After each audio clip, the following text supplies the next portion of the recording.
Two Bangladeshi nationals were arrested on Saturday night in Chandrapur area in the capital with the help of secret sources. Their names are Mizanur Rahman and Mohammad Asif. They don't have any legal documents or passport for entering India.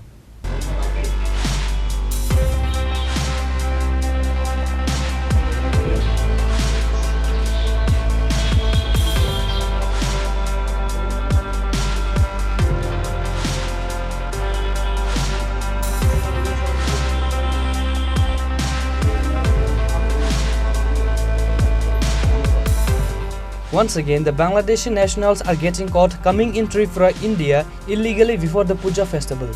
Two Bangladeshi nationals were arrested on Saturday night in Chandrapur area in the capital with the help of secret sources. Their names are Mizanur Rahman and Mohammad Asif.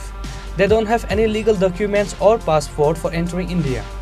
The Tripura-Bangladesh border areas are not yet sealed with strict security even at the season of Puja festival. As such situation, the illegal migrants or the Bangladeshi nationals will and can enter in Tripura at any time from anywhere during Puja festival.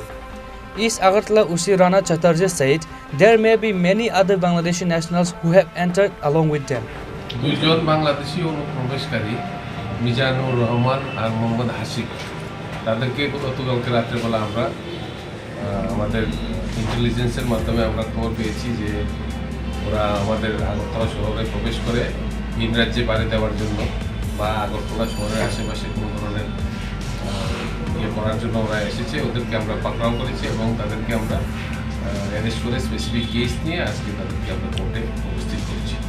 তো কী কারণে তারা এসেছিল কিছু কি পারা গেছে? সমস্ত জিনিস জানার জন্য আমরা তাদেরকে পুলিশ রিমান্ডের জন্য প্রেয়ার করেছি, ইন্টারোগেশন করার জন্য।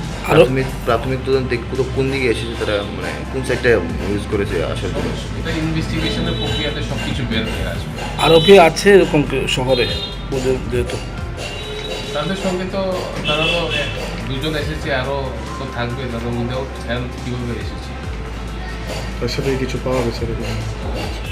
তাদের সঙ্গে ভারতীয় কিছু টাকা পাওয়া গেছে, এটা সামান্য টাকা ট্রাভেল করার জন্য, আর মোবাইল পাওয়া গেছে।